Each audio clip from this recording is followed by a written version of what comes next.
Ok.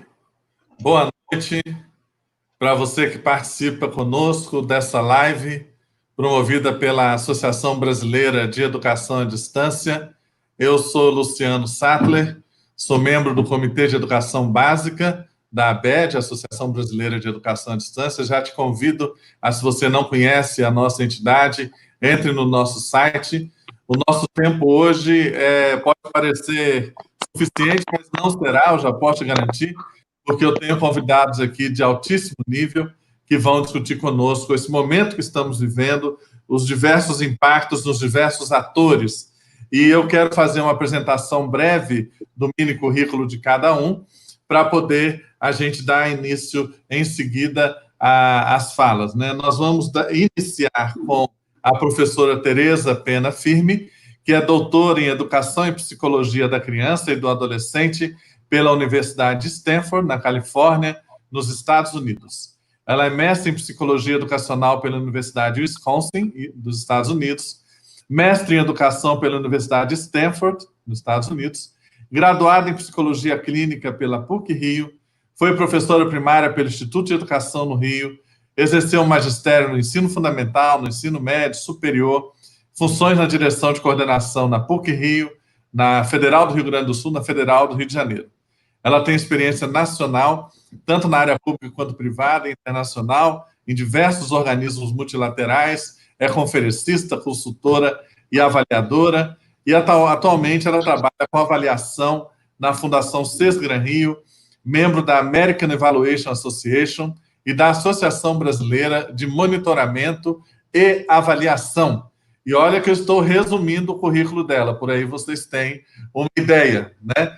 E antes de passar para a professora Tereza, depois eu vou apresentar a cada um com o seu currículo, que são riquíssimos, né? Eu só quero partilhar com vocês aqui apenas um slide, só para nós pensarmos juntos nesse momento que estamos atravessando. Vocês estão vendo a apresentação? Você precisa tocar no Share Screen e clicar na apresentação. Tá, então, peraí só um instante. Share Screen. Isso. Aí você vai... Compartilhar. Isso, aí clica em cima da que você quer. Exatamente. É só lembrar que nós em breve estaremos aí para discutir um retorno gradual, né, às nossas atividades escolares no ensino superior, que vai depender de decretos normativos de cada município, mas que certamente será um retorno diferenciado em pequenos grupos, dificilmente todos da escola juntos ao mesmo tempo. E o nosso maior desafio vai ser pensar em tantas questões de infraestrutura e logística, que é para garantir a segurança dos alunos, dos trabalhadores, o bem-estar psicológico e socioemocional, aspectos físicos, tecnológicos e de insumos, e como fiscalizar como isso vai acontecer, mas talvez o nosso maior desafio sejam os aspectos pedagógicos, que eu espero que em breve nós possamos estar aqui em outra live para discutir com vocês na questão de níveis de ensino, como realizar uma avaliação diagnóstica, como trabalhar a personalização de ensino que vai ser necessária, reorganizar o nosso calendário escolar e os nossos registros escolares. Isso aqui é já pensando aí em um futuro. Porém, hoje nós vamos discutir o presente, o impacto que essas coisas estão tendo, esse momento inédito da nossa vida que nós estamos atravessando. Então, eu quero passar a palavra à professora Tereza, ela vai ter aí 15 minutos de exposição, e você pode mandar as suas perguntas aí pelo chat ao vivo, que depois nós vamos tentar dialogar com vocês também. Professora Tereza? Pois não. Bem, pessoal, é impossível descrever, ou é impossível explicar a minha emoção de estar aqui, num grupo tão selecionado, numa equipe tão brilhante, mas a verdade é que ninguém é tão brilhante, não é tão brilhante sozinho como é no conjunto dos colegas que têm esse brilho.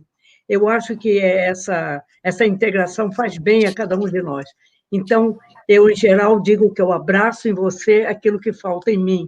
Então, estamos juntos com os pais, com os professores, com os alunos, com os gestores, e eu aqui com os meus queridíssimos colegas, né?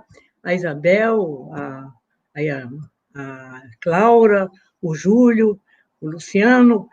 Então, uma boa live para todos nós. Tomara que nós possamos dizer aos nossos queridos participantes, dizer muito em poucas palavras e não dizer nada em muitas palavras. Então, eu acho que nós temos que tomar esse supremo cuidado. Eu já estou falando demais, mas eu já peço ao Luciano para me cortar, Luciano, no momento certo.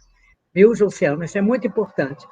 A mim tocou trazer nesse tema tão importante de hoje, falar logo do impacto. O que é impacto? De que estamos falando?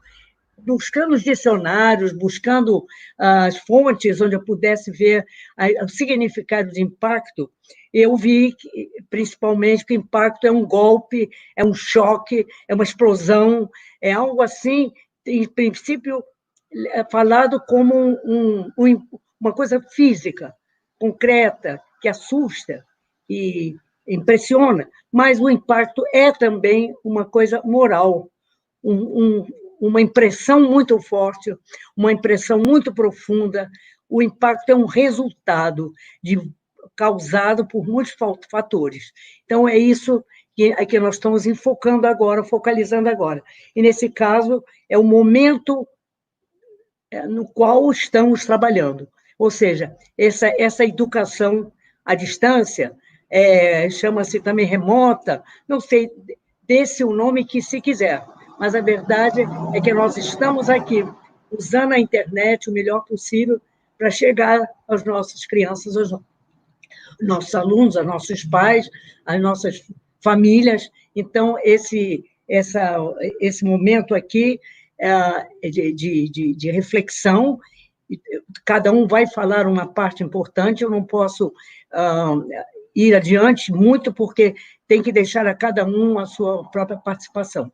Mas, de qualquer forma, para cada um vai caber uma síntese, e volto à minha, que é a síntese desse impacto, dessa forma de educar, dessa forma de ensinar, e dos alunos, essa forma de aprender.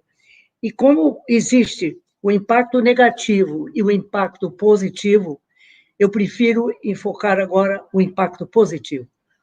Que é que nós podemos aproveitar desse momento tão especial? Que impacto nós estamos tendo com esta presença, com a presença deste método de ensino?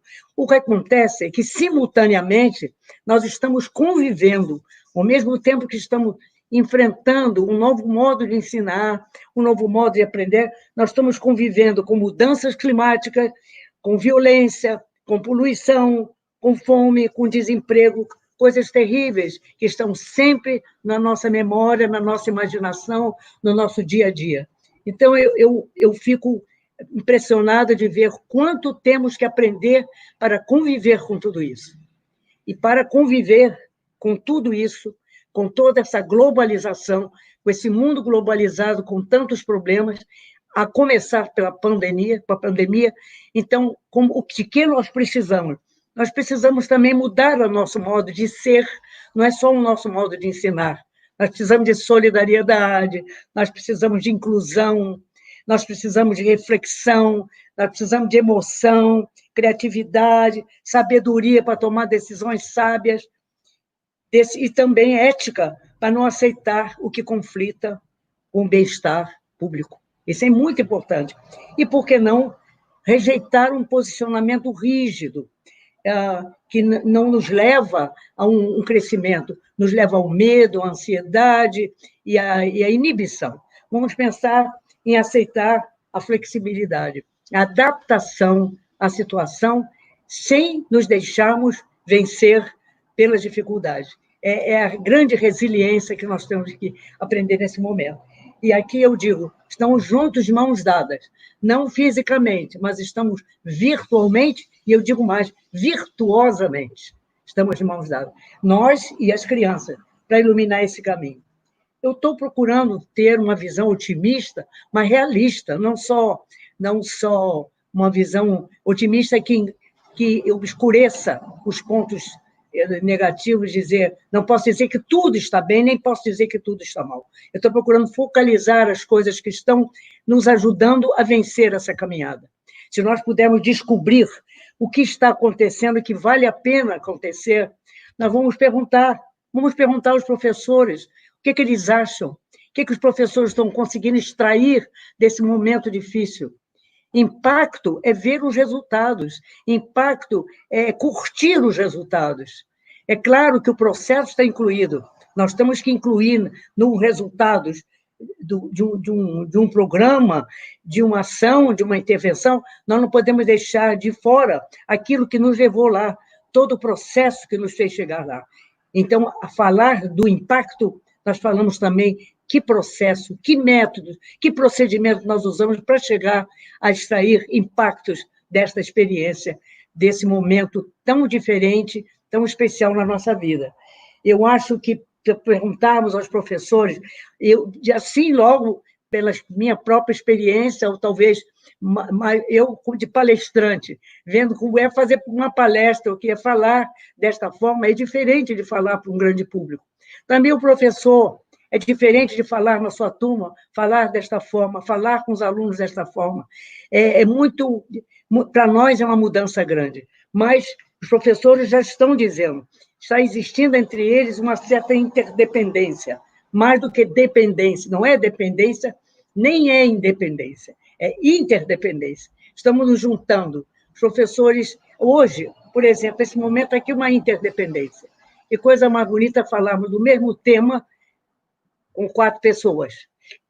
Nós temos uma maneira 5, incluindo o nosso querido Luciano. Então, nós 5 falando de um tema comum, isso é uma maravilha, isso não acontece sempre. Então, isso, para mim, é um impacto muito positivo. Eu pergunto também aos gestores, que hoje estão trabalhando com todos os professores, quase que em uníssono, tentando ver a voz de cada um, tentando ver o tom, a tonalidade de cada um, como é que eles podem cantar separados e cantar juntos.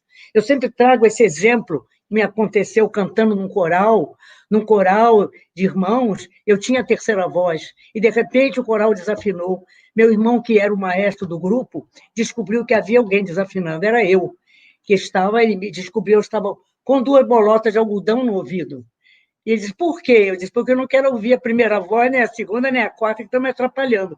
Ele disse, então você não vai cantar afinado, porque cantar afinado é cantar num acorde, é ouvir a voz de cada um e como é que a sua voz fica no acorde. Portanto, é um acordo. É disso que nós estamos entre damas e cavalheiros estamos aqui.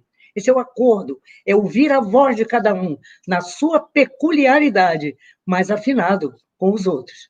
Então, esse uníssono é que nós estamos encontrando, acho eu, minha experiência, minha visão, minha percepção, mas cada um de nós tem a sua percepção. Eu vejo também, se olhamos as famílias, como é que as famílias estão fazendo? As famílias estão tendo uma atitude incrível, elas estão entrando na nossa sala de aula.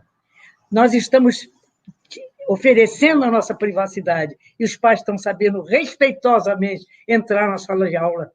Coisa muito bonita aqui. E muitas vezes foi proibido, os pais não entram. Por quê? Deixa os pais entrarem. Abre as portas, a escola abriu janela, abriu porta. Deixa a luz do céu entrar. Professores, estão entrando na casa também, falando com o pai, com a mãe, com as famílias. Eu defendo aqui as tias também, as madrinhas, as avós, as bisavós, as pessoas domésticas que trabalham na casa, tanta gente, parentes estão entrando nessa conversa. Isso é uma integração de família. E agora eu vejo as crianças são notáveis, estão mostrando uma autonomia no seu trabalho, independência, liberdade de buscar as coisas, e a maneira de perceber o que está acontecendo, que Paulo Freire chama, né, de conscientização. Então, essa capacidade da criança de procurar o seu próprio modo de aprender, e ele mesmo usar da liberdade. Só conversando com as crianças, eu perguntei, e aí, o que está acontecendo com usar assim a internet? Não, é muito bom. O importante é a gente está falando... Não, ele disse, não muda tanto, nós estamos falando com as pessoas, mas, na verdade, os colegas fazem falta. Um disse, eu sinto falta do recreio. De vez em quando a gente precisa sair correndo, brincar, e aqui a gente não pode fazer. Vai para o videogame ou vai fazer outras coisas, mas nunca é a mesma coisa do que brincar com os colegas. Então, essa situação que as crianças...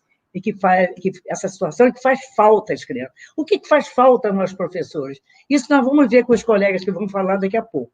Então, o que faz falta a esses professores? O que eles estão precisando? O que está, vamos dizer, sendo difícil para eles? As crianças sabem dizer, os pais vão saber dizer, os professores vão saber dizer, os gestores também. E agora que nós chegamos, estamos vendo o quê? A verdadeira a profecia que se cumpre, como Paulo Freire dizia, quem aprende, ensina, e quem ensina, aprende. Você aprende ensinando, ensina aprendendo. É isso que está acontecendo. Nós estamos mudando os papéis e, ao mesmo tempo, preservando vamos dizer, a capacidade de cada um, a especificidade de cada um. Mas eu, quando vejo, vão voltar, quando voltarem, eu fico com medo que toda essa luta, essa resiliência das crianças, é para quê? Para reprovar? Para separar? Não, nem se fala mais disso. Acho que saiu do nosso vocabulário. Não podemos criar frustração, não podemos criar mais ansiedade, não podemos separar as crianças. Eles ficaram separados, agora vamos separar mais a turma? Não, vamos reconquistar, vamos recuperar, vamos tentar fazer em tempo mais curto tudo o tanto que nós deixamos de fazer na sala de aula nesse tempo. Mas eu vou dizer aqui uma particularidade. Nós vamos descobrir o que eles aprenderam fora da escola, o que eles aprenderam sem nós, o que eles conseguiram alcançar pela nossa ausência pessoal, presencial.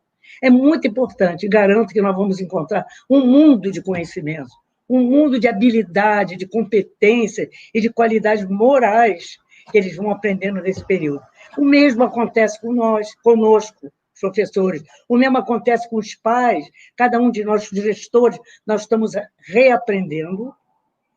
E mais uma outra coisa, estamos nos desprendendo de coisas que não funcionam mais, têm que ser mudadas, elas não funcionam mais. Então, nós não vamos jogar fora, nós vamos guardar. Pode ser que algum dia eu volte a ver para guardar minha memória, mas eu não vou fazer mais a mesma coisa. Eu já sou uma professora diferente. E já vou terminando o meu tempo, mas eu não posso deixar de fazer aqui uma observação que me chamou muita atenção nesses momentos em que eu me preparava assim tranquilamente aqui no meu escritório, minha sala, na minha casa, que eu adaptei para escritório, pensando nessas coisas tão bonitas do nosso encontro, nas coisas bonitas que nós recebemos, que nós ganhamos nesse tempo, e eu escuto um barulho ensurdecedor passando na rua. Eram 2 ambulâncias de UTI. Meu Deus, quem é que elas levam? Parei o que eu estava fazendo, me coloquei na janela em oração. Então, no momento que nós estamos aqui, em alegria, em felicidade, em encontro, temos que ter a cabeça também no mundo que está em volta de nós, naqueles que estão sofrendo. Enquanto nós estamos aqui, eu digo, a minha alma está de joelhos, rezando por eles. Hoje, meus queridos companheiros de live, hoje faz 40 anos da morte de Vinícius de Moraes. Então, eu me lembrei que na morte de Vinícius, na morte de João Gilberto, o chargista no grupo, infelizmente, não me lembro se foi... Não, eu quero dizer o nome, porque eu não lembro. Eu peço perdão ao autor que disse isso, tão bonito. Ele disse, um brilhante jornalista, como são os jornalistas, ele disse que João Gilberto chegou no céu e Tom Jobim disse, Vinícius, o João chegou. E Vinícius disse, Tom, chega de saudade. Hoje, eu digo, Maria passa na frente, pede a Jesus que nos ponha juntos de novo, o mais breve possível. Chega de saudade. Indo embora agora, deixando para vocês toda a palestra, antes de me despedir, eu quero perguntar, com quem eu fico? E eu vou dizer como Gonzaguinha, fico com a pureza e a resposta das crianças. Amém. Está com você, Luciano. Entrar? Deixa a luz do céu entrar. Deixa o sol em ti nascer. Abra o coração, deixa Cristo entrar e o sol em ti raiar, né? Uma música linda essa, né? Bom, nós temos ainda a professora Isabel, a professora Laura, o professor Júlio, nessa noite tão rica. Muito obrigado, professora Tereza, pela sua sabedoria e a sua partilha conosco. Nós agora vamos ouvir a professora Isabel Cristina Hierro Parolin, que vai trazer uma ênfase. Lembrando, nós estamos falando do impacto da educação online no ensino fundamental e a nossa ênfase principal é nas crianças menores, né? E a professora Isabel vai falar sobre a questão das famílias. Ela é mestre em Psicologia da Educação pela PUC São Paulo, pedagoga, psicopedagoga clínica e consultora institucional de escolas públicas e privadas em todo o Brasil. É professora em cursos de pós-graduação na área de aprendizagem, pesquisadora do grupo GAI PUC Paraná, consultora de educação da Educação Presente Limitada, conselheira nata da Associação Brasileira de Psicopedagogia do Paraná Sul, palestrante para pais e professores, autora de vários livros sobre aprendizagem destinados à educação familiar, formação de professores, psicopedagogos, e agora, em plena época de distanciamento social, tem trabalhado com muitos grupos familiares, não é isso, professora Isabel? Isso mesmo, Luciano, obrigada, boa noite a todos. Já que é um grupo tão cantante, né? Eu me lembrei de uma música do Arnaldo Antunes, que eu gostaria de começar a minha fala com uma frase dessa música. A música inteira é linda, vale a pena ouvi-la. Chama-se O Seu Olhar, que ele diz assim, o seu olhar lá fora, o seu olhar no céu, o seu olhar demora, o seu olhar no meu, o seu olhar melhora, melhora o meu. Então, eu estou começando com essa música, esse trecho da música do Arnaldo, Luciano e todos os meus queridos professores, companheiros aqui, porque eu trouxe essa fala, meus 15 minutos, a partir do olhar do outro, né? Eu sou pesquisadora, vocês viram na minha apresentação, eu peguei frases que eu tenho ouvido bastante nesse período, e essas frases desencadearam a organização que eu fiz temática para esse meu tempo. Então, vamos lá. Eu vou começar, o título é o impacto da educação online no ensino fundamental, né? Eu vou começar com o impacto, vou trazer algumas questões do impacto, depois eu vou trazer estratégias e, por fim, as reflexões, tá? Impacto. Eu escolhi uma frase que eu ouvi muito, tenho ouvido, e ainda hoje eu fiz grupos de família hoje, eu ouvi. A frase de uma mãe dizendo assim, eu estou me virando como posso. Tá? Essa é a nossa fase de abertura.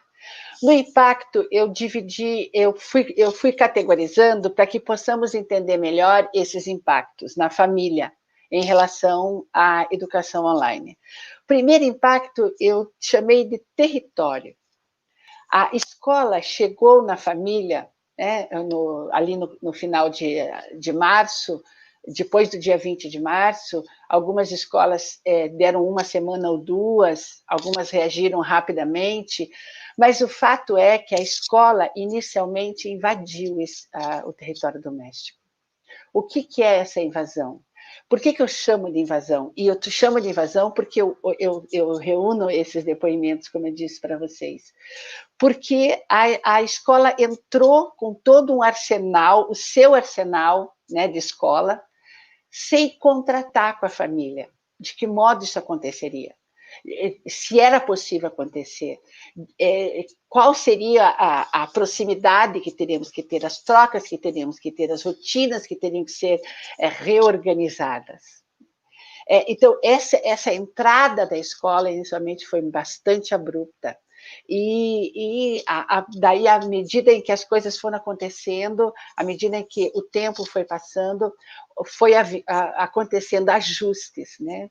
Que isso, como o meu recorte é o impacto na família, é assim, as famílias, vou falar dos ajustes que as famílias tiveram que fazer.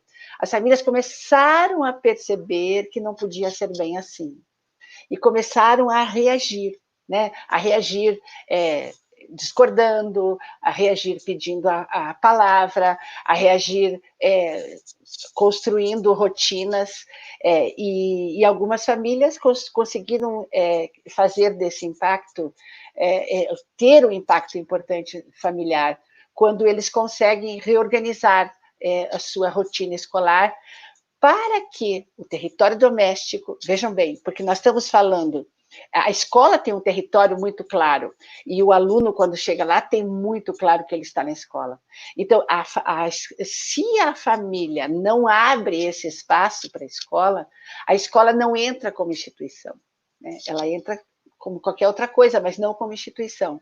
E quando se fala em território, quando se fala em organização de território, quando se fala da família abrir espaço para que a escola entre no território doméstico, né, essa instituição entre nesse território doméstico, bata a porta dessa casa para entrar, nós entramos no outro item, que é a questão de papéis. Mas eu selecionei a frase de uma criança de 5 anos que eu achei fantástica. Ele disse assim: a escola acabou, sabia? Agora só tem o vírus. Ou seja, essa elaboração, né, do território, como é que a criança vai concretizando a escola quando ela não está lá. Aí entramos numa segunda questão, que é a questão de papéis.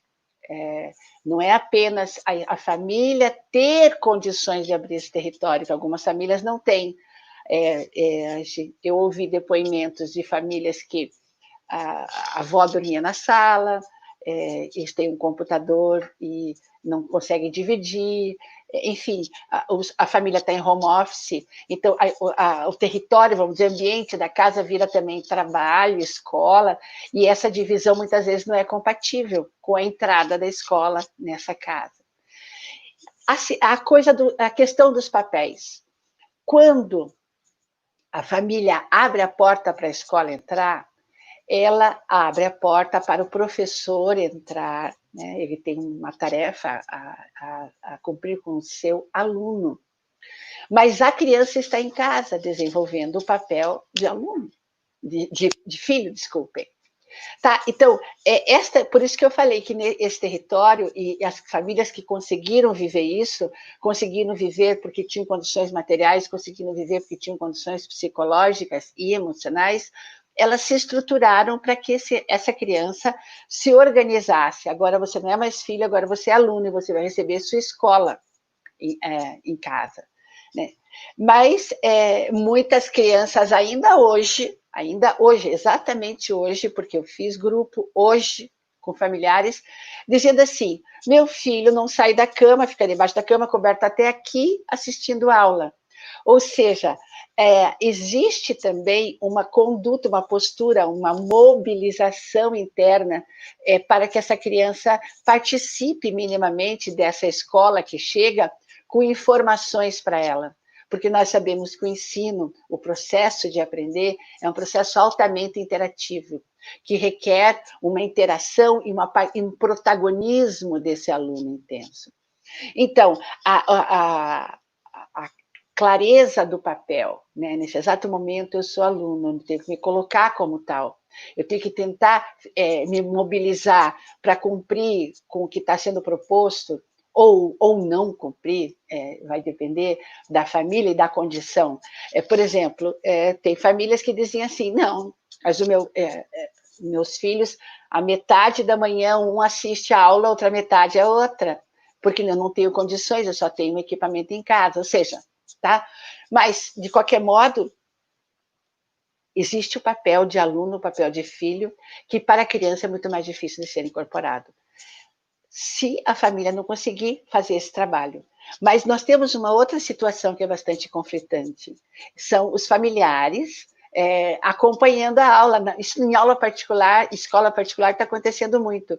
A mãe, o pai, enfim, alguns avós, trabalhando aqui e assistindo a aula da professora aqui, tutoriando esta aula, e algumas vezes até participando. Eu tenho depoimento, por exemplo, de uma professora contando que a mãe virou e disse assim: professora, repete, eu não entendi. Né? Ou seja, a mãe não percebe que ela ali, tudo bem que ela está na casa dela, né?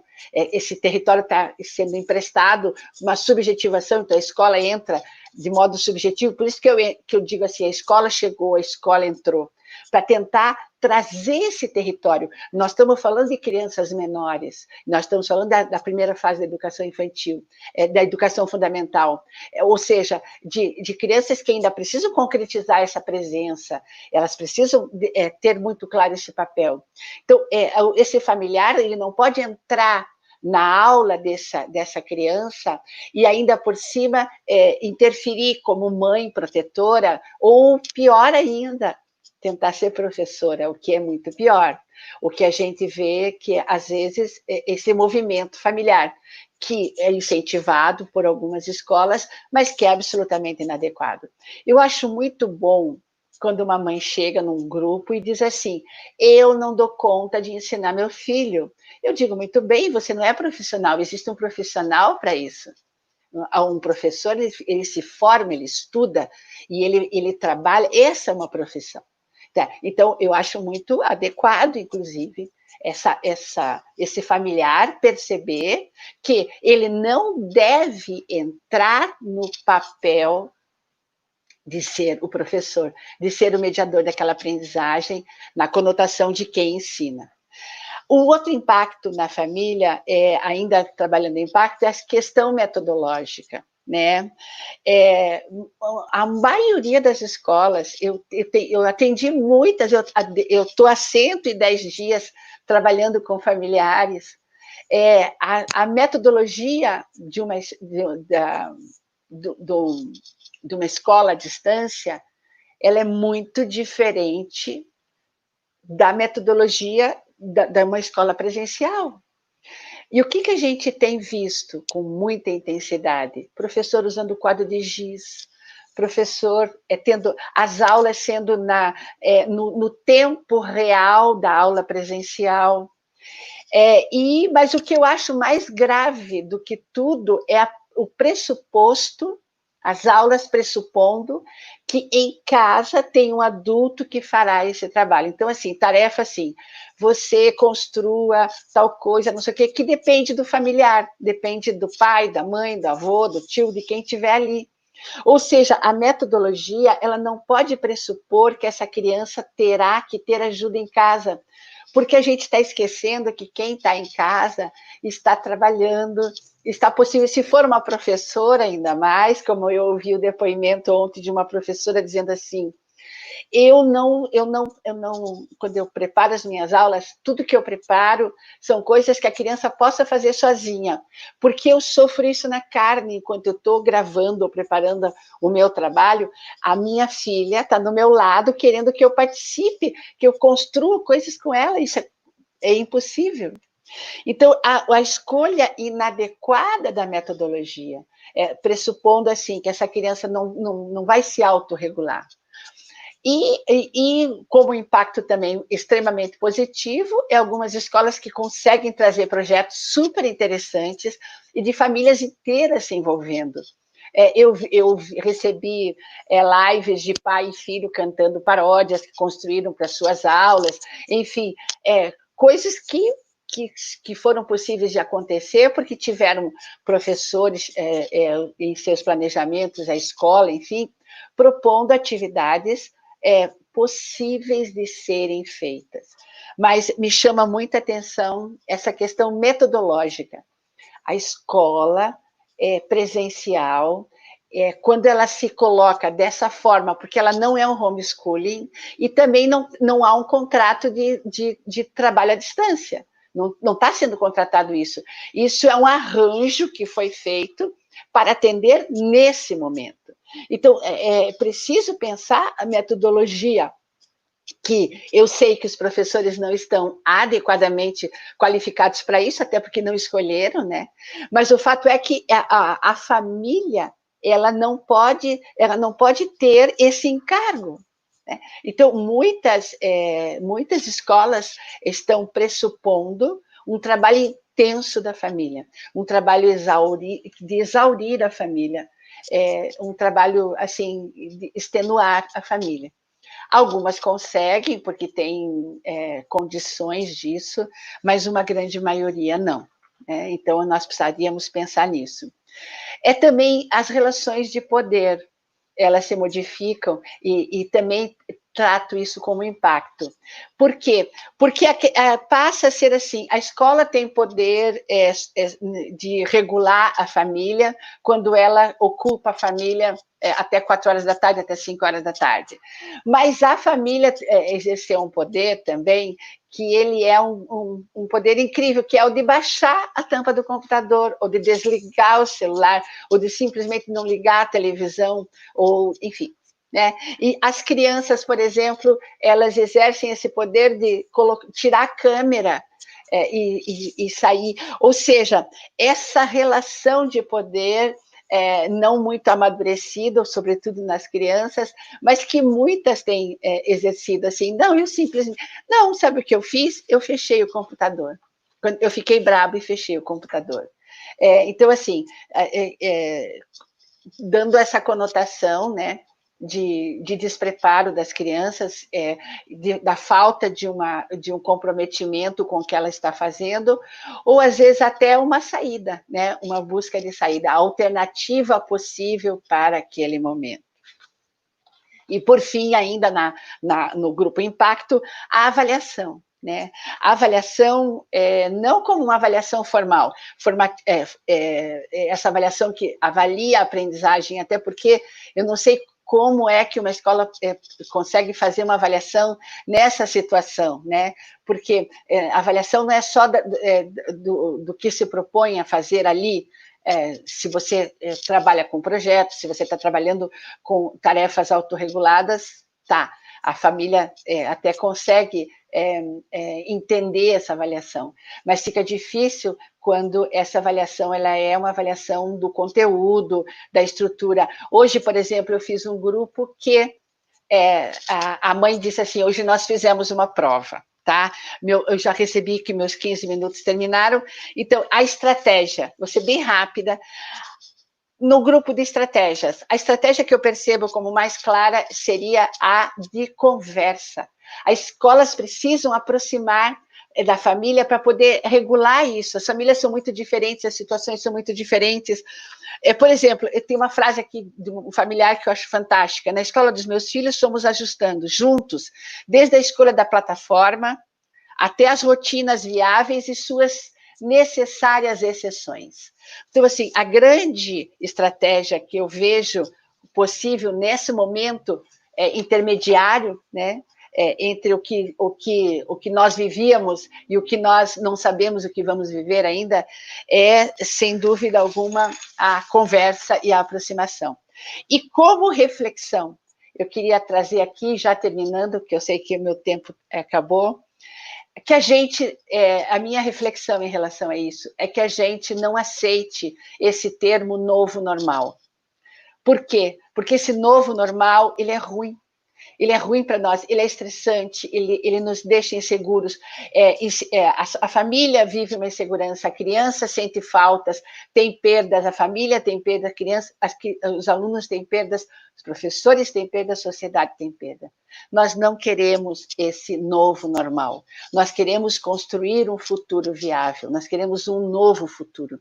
E aí eu queria dizer para vocês que eu estou bastante engajada, achei bem interessante esse movimento Liberta o Futuro, em que a gente tem que repensar uma outra coisa, que não seja o que deixamos para trás e nem o que estamos vivendo hoje, porque o que estamos vivendo hoje é temporário. Obrigada.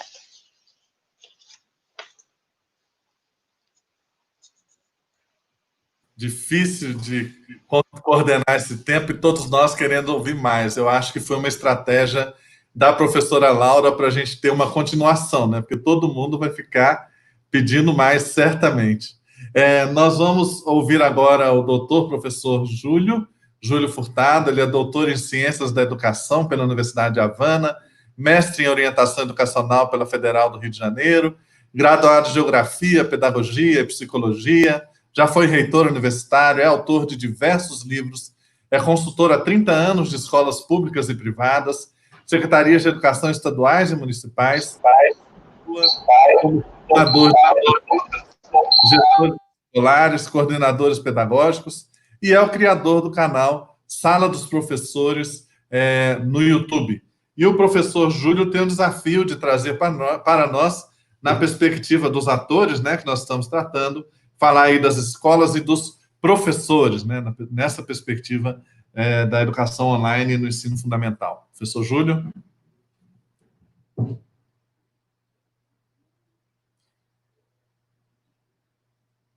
Seu microfone está desligado. Seu microfone.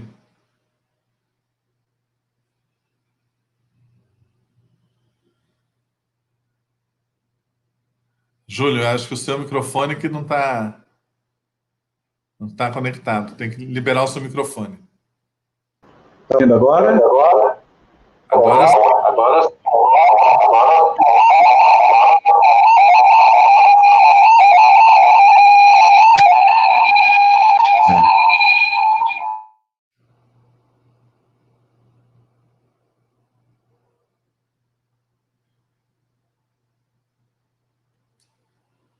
Acho que tem que desligar o microfone da professora Tereza e ligar o seu.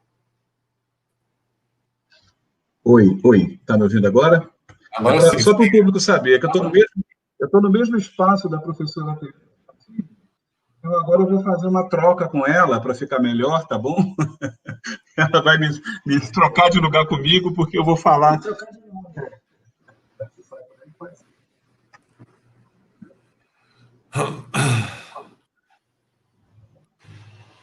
Vou ter o prazer de assumir por alguns instantes aqui o lugar da professora Tereza Penafirme com todo o prazer do mundo, né? Quem sabe eu absorvo aqui, por osmose, um pouquinho dessa sabedoria.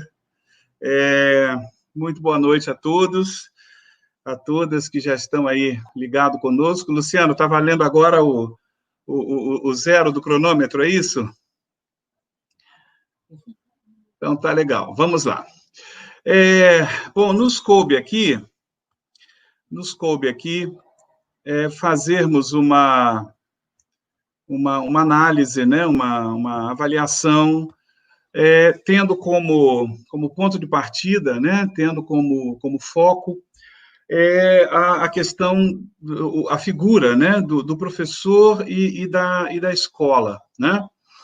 Bom, como o tema da nossa live é o impacto da educação online no ensino fundamental, e como a gente está se propondo a fazer algumas reflexões e a apontar algumas estratégias, né, com relação aos alunos, às famílias, aos professores e aos gestores escolares, né, eu fiquei pensando, né, de duas maneiras. A primeira delas foi analisando esses impactos que eu venho percebendo aí ao longo desses 3 meses que eu vim acompanhando algumas escolas, algumas redes, e alguns professores, diretores, alguns pais também, e lembrando, pensando nesses impactos, eu, ao mesmo tempo, fiquei pensando em estratégias, né? Estratégias que nos ajudassem a minimizar esses impactos, até porque, de cara, eu digo a vocês que, pelas previsões mais otimistas,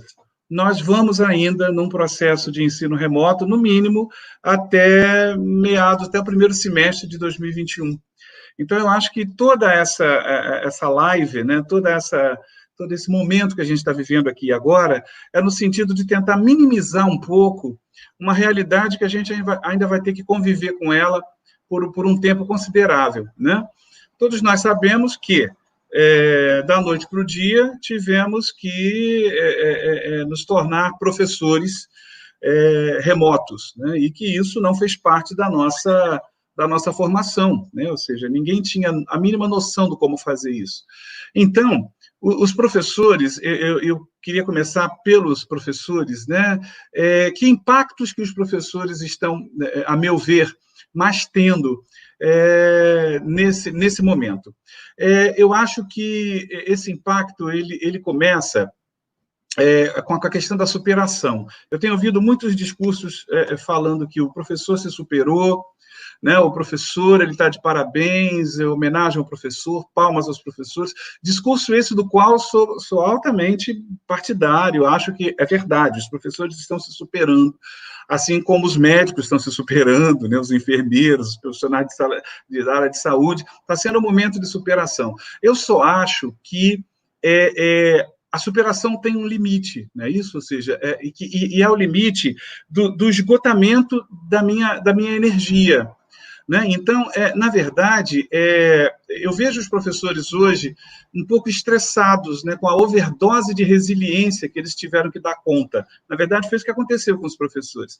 Eles tiveram que dar conta de muita resiliência, porque essa mudança abrupta, né, que eles sofreram da noite para o dia, né, uma mudança disruptiva, ela não deu tempo de preparação. A coisa que eu mais ouvia ao longo do mês de março não fomos preparados para isso, não fomos preparados para isso, e eu tentando conversar com os professores, dizendo assim, tá, mas uma mudança disruptiva não dá tempo para preparar mesmo, né? Mudar, trocar o pneu do carro com ele em movimento, então vamos lá, vamos cada um achar a sua maneira, né, para que a escola não fique ausente da vida do aluno, né, para que a aprendizagem não deixe de ser uma constante nesse momento já tão difícil que ele está vivendo lá isolado com a família. Então, o estresse, os professores, eu vejo que um dos grandes impactos é esse estresse, né, por eles terem que dar conta, por eles terem que serem criativos, por eles terem que achar um caminho, né? Eles aprenderam no solavanco, né? Ou seja, isso é possível aprender no solavanco, mas isso desgasta as nossas reservas energéticas, né? E outra coisa que aconteceu com os professores, que eu elencaria aqui também como um efeito, um impacto a ser considerado, é que eles tiveram que encarar os seus bloqueios numa situação de pressão. Isso também esgota as energias. Todos nós temos bloqueios, mas alguns professores descobriram que tinham bloqueio com câmera nesse tempo, né? Ou seja, eu não consigo falar para a câmera, eu tenho vergonha de gravar um vídeo, mas, professor, desculpa, não tem tempo de ter vergonha, não tem tempo, joga o bloqueio fora e vamos lá, porque a coisa continua. Infelizmente, muitas escolas, eu me refiro aqui muito mais ao contexto das escolas privadas, proporcionaram esse tipo de contexto para os seus professores, um contexto de pressão, né? Um contexto do vamos lá, um contexto das aulas não podem parar, claro, né, regidos e dominados pela própria questão contratual, né, que as escolas privadas estão submetidas, ou seja, há um contrato a ser cumprido, mas, em nome do cumprimento desse contrato, eu acho que alguns impactos complicados precisam ser pensados, e acho que é para isso que a gente está aqui, né? Ou seja, outro impacto que os professores sofreram bastante, eles tiveram que se expor à constante avaliação das famílias, a Isabel já tocou nisso, né? E também eles tiveram que se expor à constante avaliação dos seus superiores, porque as suas aulas eram assistidas pelos coordenadores e tal, enquanto que isso deveria ser uma situação normal, né? Ou seja, o professor abre a porta da sua sala, né? A gente sabe que não era, né? A gente sabe que o professor sempre foi esse profissional, né, do reservado, ao fechar a porta da sala, ou seja, eu ter aí um universo privado, né? Ou seja, e ele teve o seu universo exposto, né, dessa forma.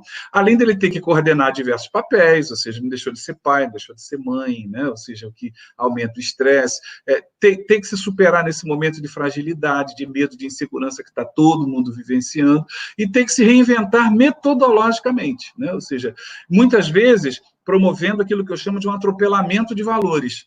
Porque aquele professor que acredita na tabuada, aquele professor que acredita no questionário, ainda hoje, né? Infelizmente, mas eu divido assim, eu acho que tem aquele professor super bem intencionado que ainda acredita nos seus métodos tradicionais. E é a forma que ele tem de ensinar. E digo mais, eles ensinam.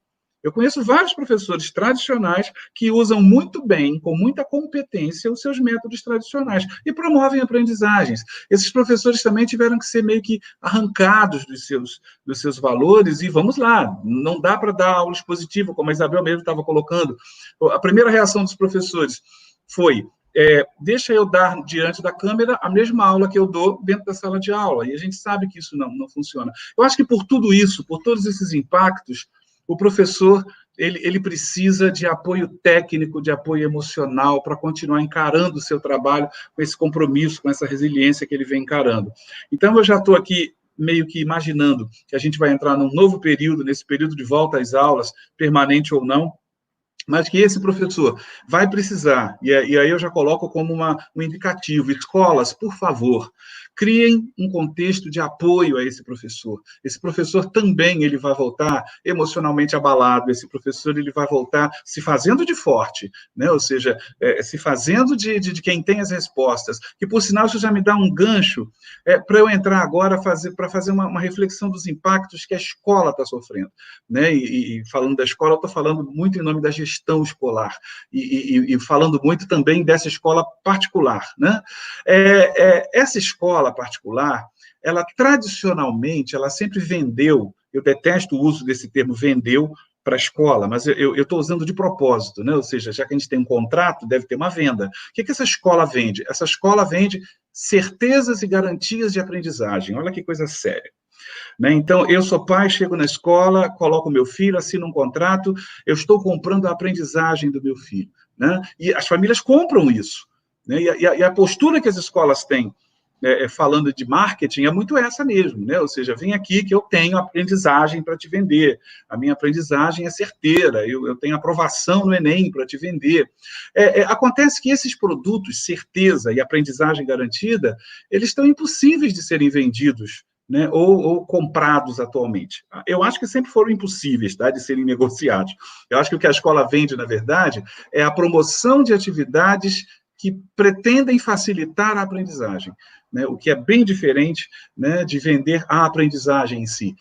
A escola sempre, e eu preciso falar rapidamente sobre isso, a escola sempre foi uma... Vamos comparar, já que a gente está falando de venda, né? Está falando de escola, de contrato, vamos usar a linguagem total. A escola sempre precisou convencer o cliente, que é outro termo que eu também não gosto dele, né? Mas precisou convencer o cliente, tendo os pais como clientes, sobre qual era a qualidade do produto que eles estavam comprando, sob pena dos pais avaliarem esse produto sob a sua própria ótica, né?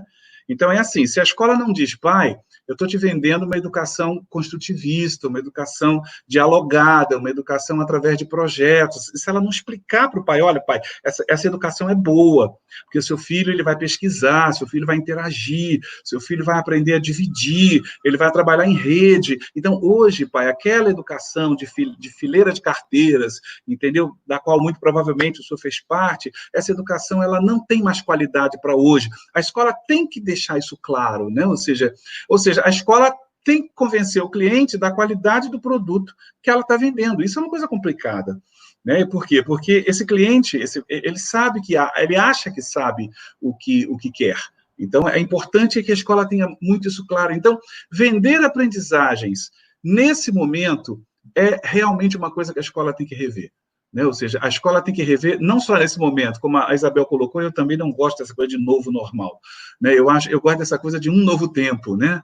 Apesar de tudo, apesar dos castigos, apesar de estamos em frente, estamos vivos, e vamos construir esse novo futuro. Então, eu acho que a gente está hoje a escola está hoje tendo que vender esse produto, mas sendo devassada, sendo invadida, assim como as famílias estão invadidas. Então, nunca foi tão necessário como está sendo agora, e aí eu já entro na questão das indicações, né, das dicas. A escola tem que pensar na negociação efetiva com os pais, né? Porque aconteceu alguma coisa que não é culpa de ninguém, que meio que rompeu um contrato assinado. Se os pais, pelo seu lado, continuarem batendo o pezinho firme, falando: eu quero que esse contrato seja cumprido, eu exijo que o contrato seja cumprido, eu estou pagando por isso. E se a escola, por seu lado, ficar lá desesperada por entregar aquilo que realmente o pai assinou lá no contrato, mas vai dar tudo errado. vai dar tudo errado, porque essa pandemia ela veio desarrumar essa relação escola consumidor, né? Ou seja, que está ali na escola. Então, as escolas precisam prestar muita atenção nisso. As escolas que, quando começou a pandemia, se deram um tempo para poder digerir um pouco, conversaram com os pais, trocaram com os pais, elas com certeza estão tendo um melhor resultado. As escolas que vamos lá, não podemos demorar, então vamos comer, como se nada tivesse acontecido, não tem nada acontecendo. 7h30 da manhã, seu filho tem que entrar aí na aula e vai em aula até o meio-dia. Ok, pai? Atenção, professores, eu quero professores de 50 e 50 minutos falando com os alunos de segunda a sexta, como se tivesse um afã, né, de meio que esconder o que está acontecendo, não é bem esconder, mas assim, fazer de conta que nada está acontecendo. E está acontecendo muita coisa. Então, essa negociação, a Tereza tocou nesse aspecto, a Isabel tocou nesse aspecto, e eu volto a tocar nesse aspecto, tendo como pano de fundo os professores e a escola. Negociação. É preciso fazer um novo contrato, né, entre escola e pais, né? Ou seja, vem por aí uma escola híbrida. Com a volta às aulas, as atividades remotas vão continuar, e os pais vão precisar entender que eles vão continuar atuando nesse papel que muitas vezes é novo para ele ainda. Eles vão ter que continuar mediando a atenção do aluno, né? Mas agora, podendo contar com a parceria do professor, já que 2, 3 vezes por semana o menino vai à escola.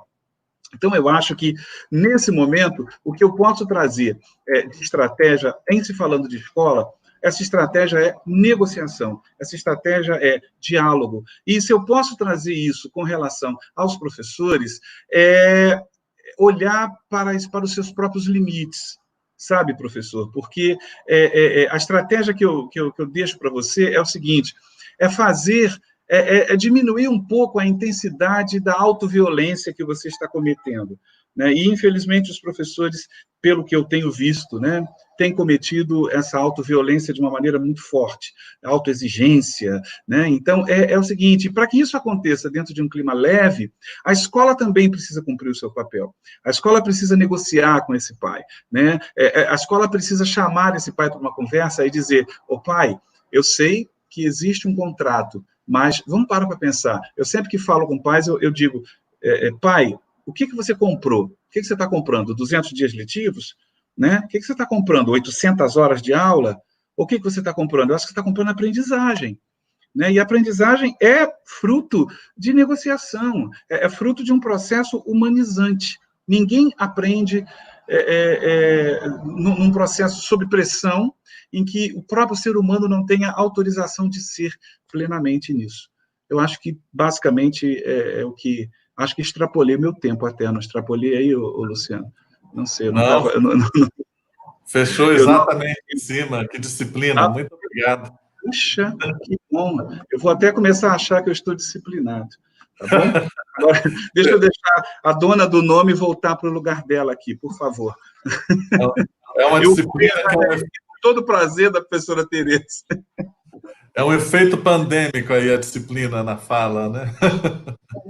Olha, gente, nós agora vamos ter a honra e o prazer de ouvir a professora Laura Coutinho, que é idealizadora, alguém comprometida com a educação, como os nossos demais participantes, e que está fazendo essa live junto conosco aqui no regime realmente emergencial. E a ênfase da professora Laura é as crianças. E as nossas crianças?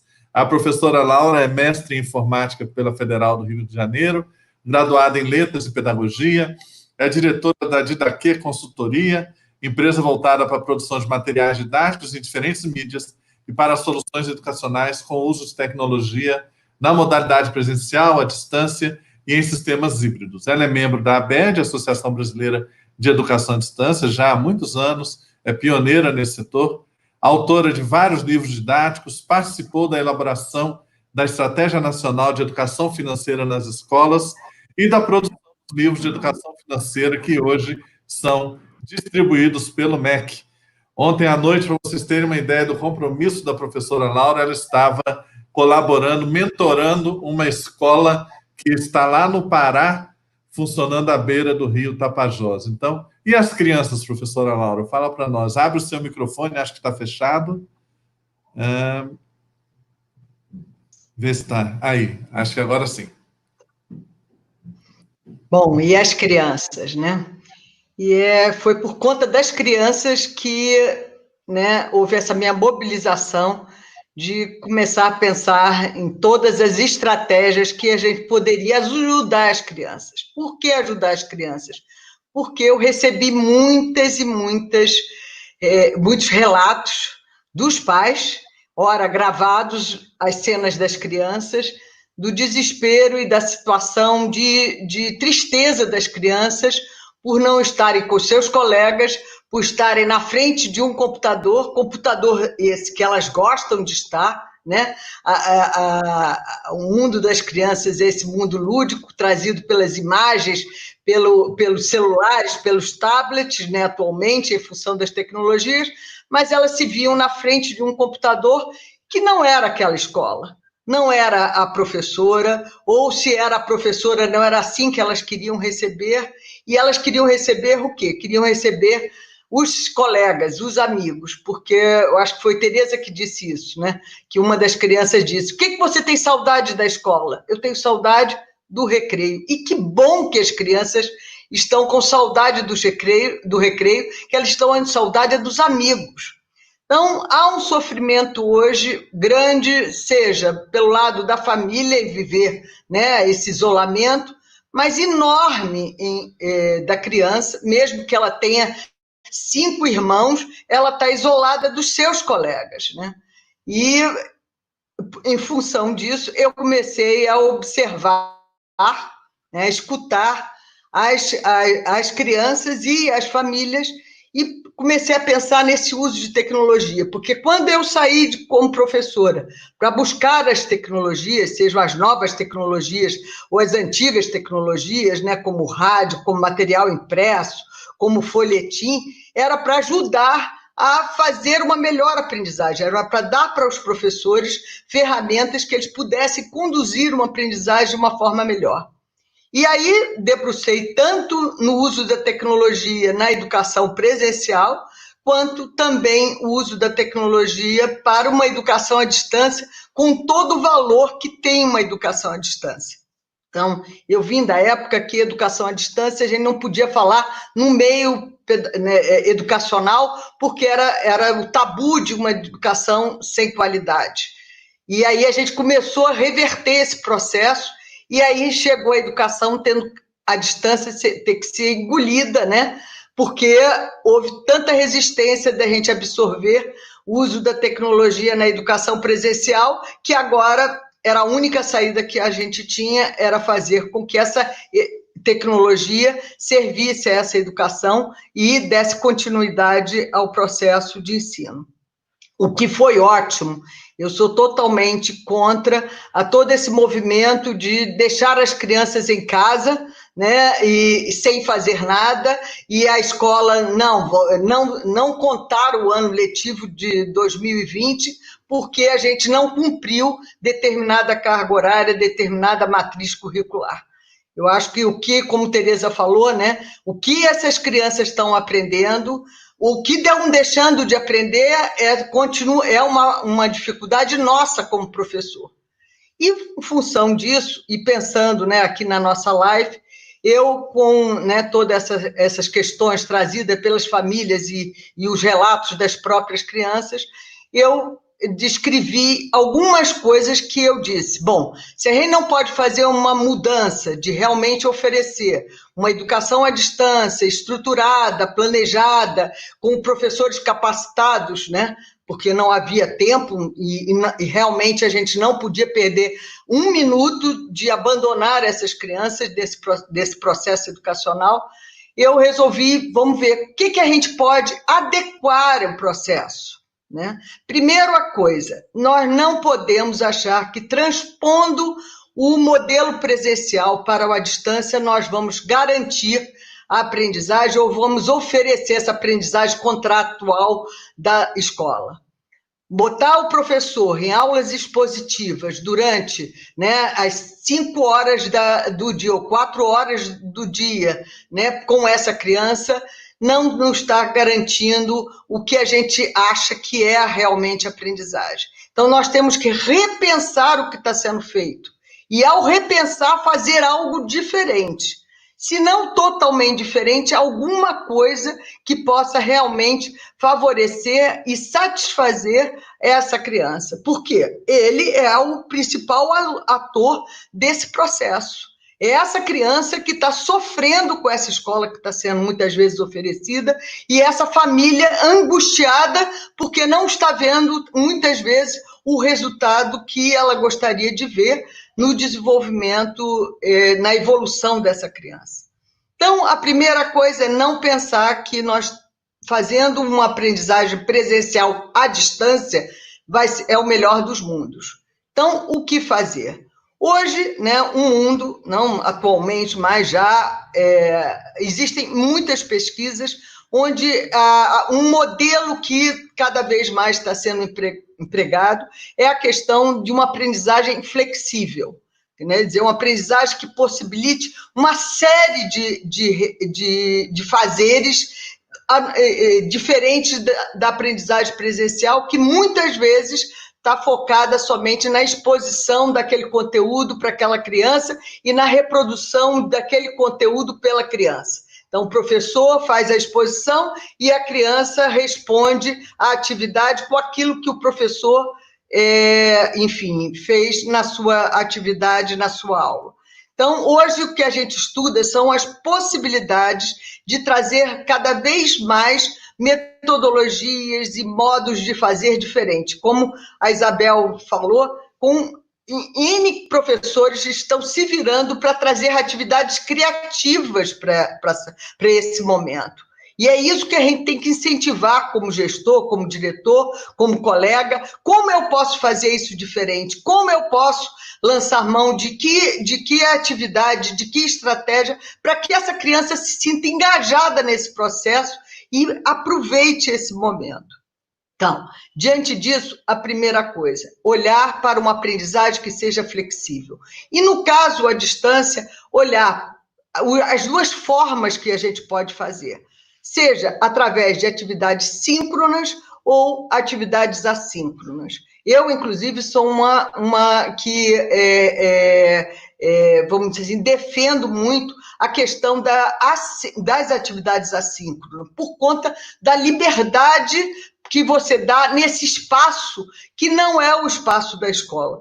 Por mais que a gente diga, está na hora da sua escola, não é o espaço da escola, é o espaço da casa. Então, você favorecer com atividades que ela possa fazer em diferentes momentos, né? Porque a atividade assíncrona é justamente quando o aluno, né, não está no mesmo momento do professor, né? Então, ele pode fazer uma atividade na parte da manhã e o outro pode fazer a atividade na parte da tarde, o outro no final da tarde e o outro na noite. E qual é o problema disso? A atividade está lá no banco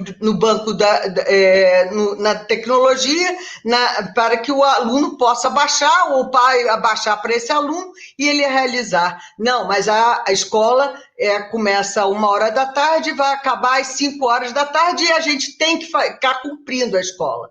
Como? Como se esse pai está dentro de uma situação de home office trabalhando? Quer dizer, como é que esse pai para a sua atividade profissional e vai ajudar a criança nesse momento? Por quê? Porque muitas dessas crianças no ensino fundamental ainda estão construindo sua autonomia. E um dos princípios da educação à distância é justamente disciplina e autonomia. Como é que essa criança que ainda não tem essa autonomia, você está exigindo que ela tenha?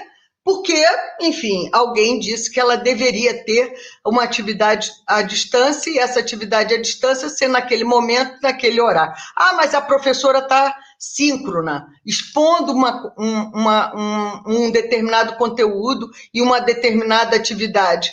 Bom, tudo bem que de vez em quando, ou dentro de uma rotina, na abertura do dia, a professora cumprimente, traga para o seu aluno a rotina daquele dia, mas depois disso, depois desse vínculo professor-aluno, o aluno poder realizar as videoaulas e as suas atividades em outros momentos, sem a rotina dele estar síncrono no mesmo momento que a professora, seria bastante vantajoso. Então, pensar numa flexibilidade de modelo de atividade pedagógica, né? Então, a questão do síncrono e assíncrono estariam dentro dessas escolhas, dentro desse plano de aula, seja através de uma videoaula, seja através de uma atividade.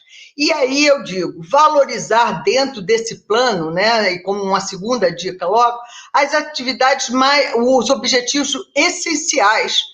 Buscar no currículo os objetivos essenciais. Quer dizer, para as crianças menores, nós falamos tanto da língua portuguesa, da matemática, da construção da estruturação lógica, por que nesse momento a gente pegue o currículo e diga, não, essas são as atividades que a gente realmente pode trabalhar à distância, porque certas atividades a gente não deve trabalhar à distância, mas essas a gente pode trabalhar à distância e a gente vai poder, então, favorecer mais e garantir uma melhor aprendizagem quando a gente trabalhar dessa forma. Então, olhar para o currículo. E quando a atividade não for, vamos dizer assim, necessária nessa relação dessa dupla do professor com o aluno, realizar N estratégias. Uma que é muito hoje propagada é a questão dos projetos.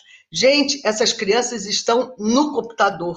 Muitas vezes, com o auxílio das famílias, porque elas não têm autonomia para lidar com todas as ferramentas no computador. Estou falando aí das crianças, inclusive as crianças menores, né? Elas gostam, mas às vezes não têm essa total autonomia de uso da tecnologia. Então, principalmente de um computador, né? Às vezes mais do tablet e do celular do que das ferramentas todas do computador. Então, por que a gente não avança com a questão dos projetos? Que são riquíssimos e que garantem N situações de aprendizagem que os alunos se envolveriam, porque eles seriam os realizadores desse projeto.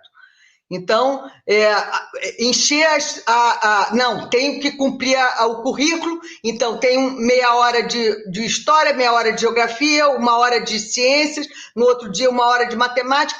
Por que a gente não pega e não faz um grande projeto com essas crianças, onde eles, inclusive, o quê? Como uma terceira dica, envolvam as famílias. Porque as famílias são ricas, principalmente ricas de conhecimento, né? Ou ricas de experiência. Então, essas famílias poderiam, inclusive, trabalhar junto com esses projetos. Né? Projeto esse que é demandado a partir do quê? De uma pergunta, né, do que a criança gostaria de aprender, ou vamos aprender juntos. Outro dia eu vi uma experiência linda de uma criança numa escola, onde ela tinha que, enfim, fazer uma pesquisa de arte, e a partir daí a criança se vestiu toda como artista e foi se apresentar, fez um vídeo e levou para o seu grupo aquela pesquisa que ela tinha feito. E aí dividiu com os outros colegas as outras pesquisas, e isso saiu uma grande aula, ou várias aulas, com todos os trabalhos que as crianças estavam realizando. Então, pensar nas estratégias possíveis para ser feitas à distância, utilizar no bom sentido das competências dessas famílias para fazer, né, um trabalho em conjunto com essas crianças. Essa seria, vamos dizer assim, uma terceira dica. Uma outra é adotar um lema: menos é mais. Quer dizer, por que o nosso currículo vai ter que ser cumprido a rigor todos os itens daquele livro, que é o livro didático adotado naquela escola? Por que a gente não, justamente olhando para as competências e olhando para as estratégias possíveis nessa relação à distância, a gente não pode fazer um currículo onde aquilo que é menos passa a ser mais, porque efetivamente eles vão aprender. Então, segundo, uma outra característica desse rol vamos dizer assim, de estratégias, de dicas que a gente poderia dar, é adotar o menos ser mais. E não dizer cumprir o currículo, cumprir o programa daquela série. Por quê? Né? Será que, fazendo dessa forma, eu estou cumprindo para quem?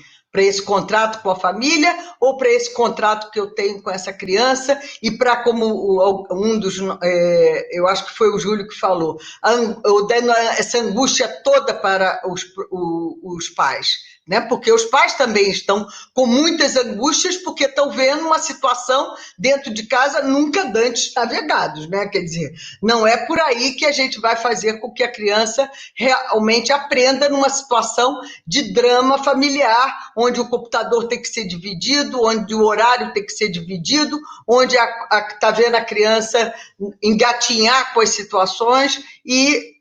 Não, mas o programa foi cumprido, as avaliações foram dadas. Quer dizer, o modelo presencial passar para o modelo à distância não é a melhor estratégia, nunca foi, e não é isso que vai fazer com que a criança tenha uma evolução. Então, uma outra situação que a gente poderia trazer, né, levantar nessas questões enfim, de como a gente utilizar a questão da aprendizagem, né, para que realmente seja efetiva em termos dos alunos, é oferecer aulas mais curtas. Por que não? Por que eu preciso cumprir os 50 minutos de aula? Por que eu não posso realmente oferecer atividades, principalmente porque usando uma tecnologia onde eu aprendo muito mais, né? Porque há uma garantia de imagem, de som, enfim, eu tenho que usar os 50 minutos de aula. Por que eu não faço aulas mais curtas e aí faço proposta de atividades onde as crianças vão utilizar do seu ambiente familiar e da troca com os colegas via, né, a tecnologia para realizar as atividades? Outro, por que não a gente não adapta a matriz de horário e o planejamento estabelecido para o ano? Quem é que disse que nós temos que continuar com as mesmas regras que estão são adotadas no presencial? Nós, justamente da modalidade à distância, a gente mostra que não é reproduzindo o presencial é que a gente vai garantir a qualidade da aprendizagem. É justamente usando estratégias que no presencial eu não sou capaz de utilizar, porque por estar no presencial, estar com um grupo grande de alunos e assim por diante. Então, repensar esses modelos, né? Então, priorizar a criatividade, a mão na massa, é dizer, por que a gente não pensa que atividades que possam ser criadas, inclusive com a própria família, não fazer da família um tutor de aluno, mas sim um colaborador naquele processo, porque ele está ali presente, está próximo dessa criança. Então, várias situações que poderiam levar as crianças a estarem vivendo um momento de mais tranquilidade, de mais felicidade, essa família menos angustiada, essa família mais participante desse processo de ensino-aprendizagem, e que hoje a gente vê muitos dramas dentro de casa. Eu tenho relatos de famílias que, cadê o menino? Começou a aula, cadê a criança? Cadê a criança? Ela está debaixo da cama. Não tem sentido essa criança estar debaixo da cama da sua casa para fugir da escola. Então, tem algo errado nessa situação, né? Então, ou as crianças... Por que então a gente não usa a questão... Eu não enxergo a distância, então... tá bom. Então, nós já estamos terminando. Então, qual é a grande mensagem no final? Nós temos uma oportunidade de flexibilizar a questão da aprendizagem, de flexibilizar a questão do ensino e aprendizagem. E a gente está reproduzindo um modelo presencial no modelo à distância.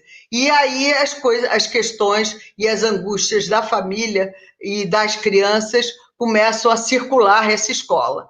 Então, repensar no momento que a gente vê que caminhos mais flexíveis, caminhos de mais prazer, caminhos de mais aquisição de conhecimentos, que não são o currículo padrão da escola, poderiam estar acontecendo para a felicidade da família, para a felicidade da criança e para a felicidade da escola. a gente sai dessa caixa e entrar em outro cenário que não é o cenário padrão de uma escola presencial.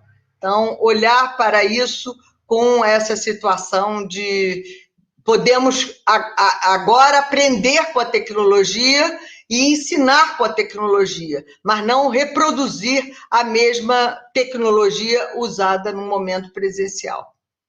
Obrigada aí. Obrigado, professora Laura.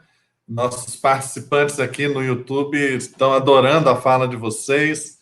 Muitos comentários, muitos elogios, muitos agradecimentos, né? E nós recebemos aqui uma pergunta direto do nosso presidente, como eu sou obediente à autoridade, né? Nosso presidente Frederic Lito mandou uma pergunta que pode ser para qualquer palestrante. Ele pergunta: como deve ser realizada com eficácia a introdução e o domínio das tecnologias atuais pelos professores na sua formação? Quem gostaria de responder essa pergunta do professor Lito? Júlio? Bom. Ah, não.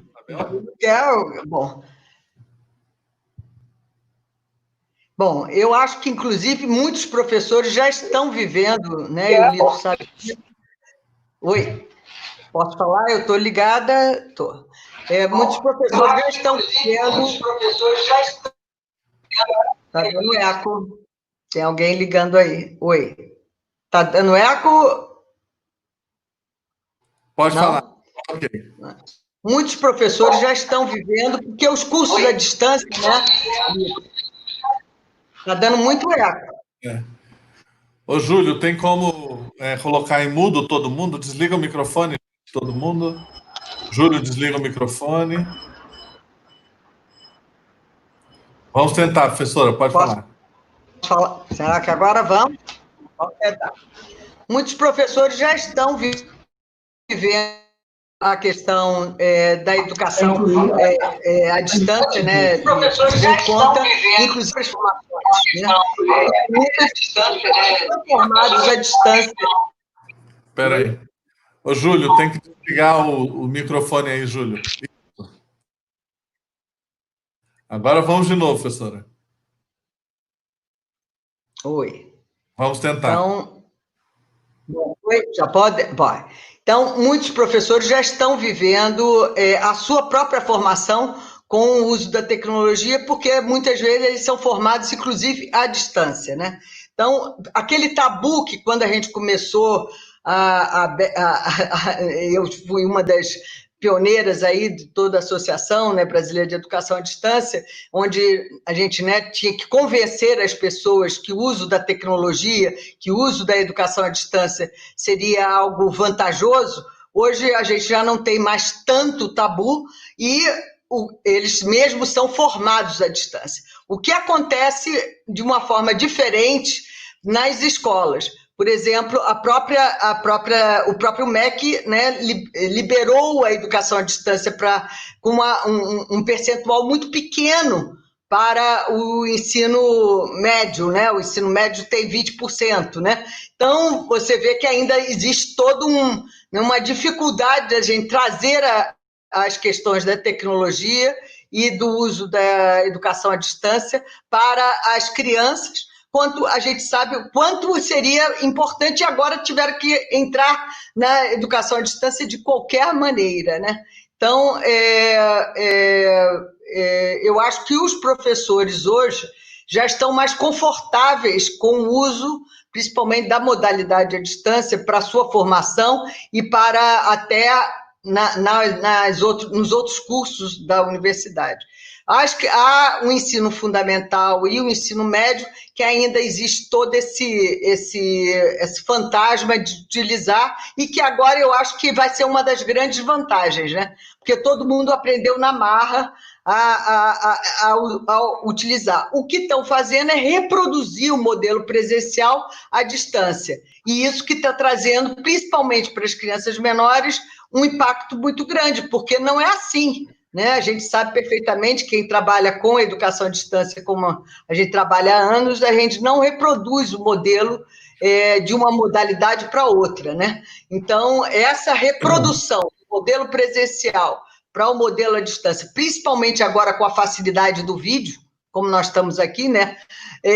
Não muitas vezes garante uma aprendizagem qualitativa. Então, nós vamos ter que repensar, ou essa experiência vai trazer grandes frutos, que eu acho que é isso que a gente tem que olhar. Quer dizer, apesar da pandemia ser, né, muito dolorida para todos nós, nós vamos tirar frutos em termos, principalmente, eu acho que da questão da educação, que ela teve que entrar, o uso da tecnologia não vai ser mais tabu para o mundo dos professores.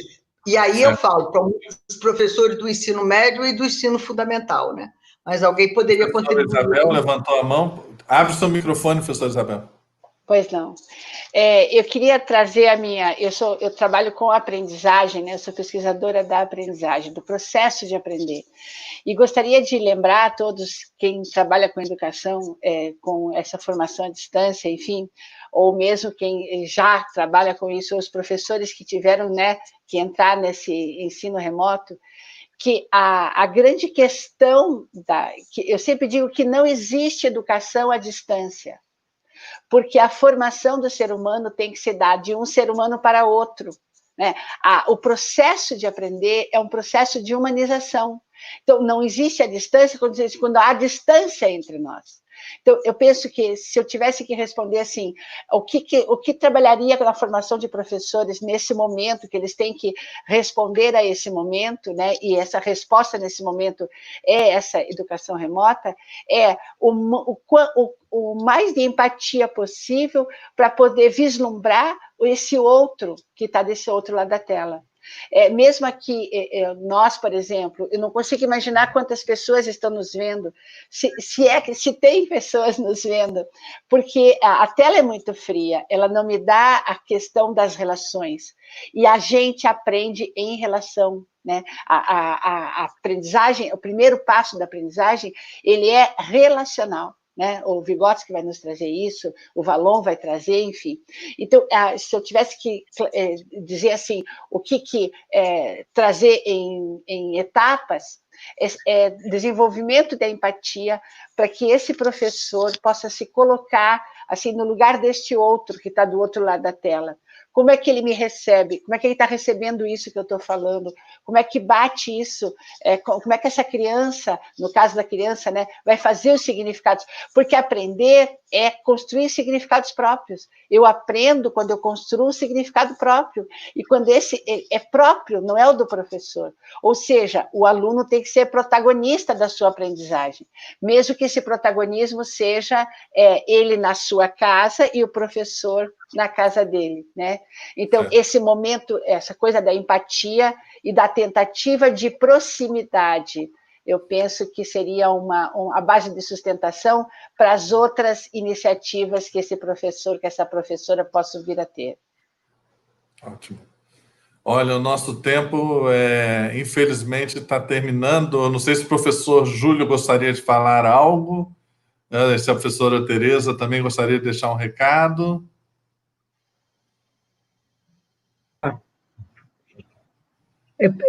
É muito pouco que se pode falar, mas nós temos que deixar marcada essa nossa mensagem com o mínimo possível, mas com bastante profundidade. Eu queria chamar atenção para a questão do modelo. Nós aprendemos muito por modelos. É bom que uns vejam os outros, que professores vejam outros trabalhando com a tecnologia, que as crianças assistam, que vejam a vantagem da tecnologia em todo esse trabalho da saúde como ter sido importante. Na medida que você vê que é um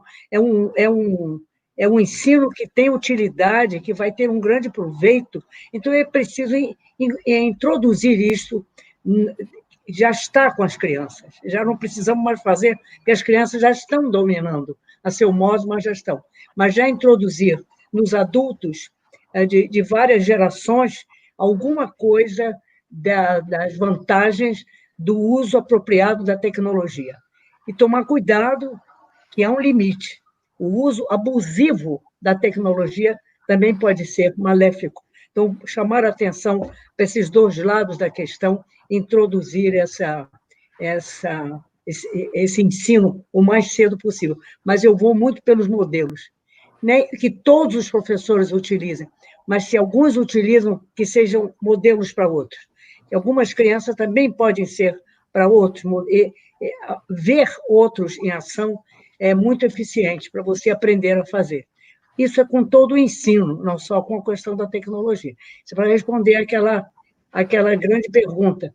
Eu queria deixar minha palavra final, que é a palavra de Paulo Freire. De novo, precisamos formar um mundo em que seja menos difícil amar. Maravilha. Professor Júlio? Meu final hoje. Esse encontro não pode terminar. É ponto e vírgula, porque ele vai continuar. Ponto e vírgula. Vai, Júlio. Pega a carona. Júlio, não estamos te ouvindo. Agora? Agora, eu desligo. Isso. Eu acho que... Não, acho que não precisa ter. Bom, eu acho que deixar palavras finais, né, numa live que pretende refletir em cima disso tudo que a gente está vivendo, é sempre um desafio muito complicado. Mas, como nós nos comprometemos, né, de fazermos reflexões, deixar pelo menos alguns caminhos de possibilidade, eu queria voltar para o contexto que eu me ocupei mais nesse momento, que é falar com as escolas e falar com os professores, né? Eu acho que as escolas têm que aproveitar esse momento para se reinventarem na relação que elas mantêm com seus alunos, na relação que elas mantêm com os pais, na relação que elas mantêm com o mercado, né? E essa reinvenção, ela precisa ser ousada, tão ousada quanto as características das soluções que nós teremos que ter nesse novo futuro, né, que a gente está construindo. Então, por exemplo, pensar em quais são as aprendizagens essenciais em cada série que esse aluno precisaria adquirir até o final do ano, né, ou até o final dessa série, e fazer dessa peneira, dessa escolha do que é essencial, como é que eu posso transformar isso numa aprendizagem de descoberta, numa aprendizagem de construção, né? E negociar e contratar tudo isso junto aos pais. E para os pais, eu queria dizer o seguinte, nesses anos aí, ou seja, o meu medo é que 2021 se torne o ano do resgate, sabe? Ou seja, a sociedade está tão automatizada, né? Ou seja, eu acho que por isso até eu tenho umas crenças meio loucas nesse sentido. Eu acho que por isso que essa pandemia chegou, né? Ou seja, para dar uma freada, assim, tipo assim, para, você não vai parar, não vai rever, não, então eu te paro, né? E o meu receio é que 2021 se torne o ano do resgate, né? Ou seja, vamos lá, então vamos começar as aulas mais cedo, vamos não ter férias no meio do ano. Eu já tenho ouvido algumas pessoas falarem de um ano letivo em 2021 com 220, 230 dias letivos, com 1.000 horas letivas, ou seja, a gente vai cair de novo no mesmo erro, a gente vai cair de novo no mesmo modelo de escola que acredita que por estar ensinando, os alunos estão aprendendo. E isso não é verdade. Isso tem que ser repensado pela escola, que é quem vende, que é quem propõe. Isso tem que ser repensado pelo professor, que é quem executa, né, que também está achando que ensinando a aprendizagem está garantida. Isso tem que ser repensado pelos pais, né, que, na verdade, o que você compra é um conjunto de aulas, né, e das possíveis consequências na aprendizagens que essa aula vai ter. E quanto mais focal for a escola nessa aprendizagem, focal no sentido de foco no desenvolvimento da habilidade e da competência do aluno, né, mais a gente vai ter uma escola humana, né, uma nova escola realmente, né?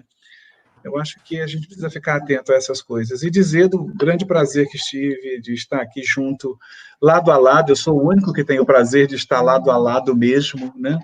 Aqui, já acabei tirando a máscara, estou ao lado dela sem máscara. Olha só que falta de...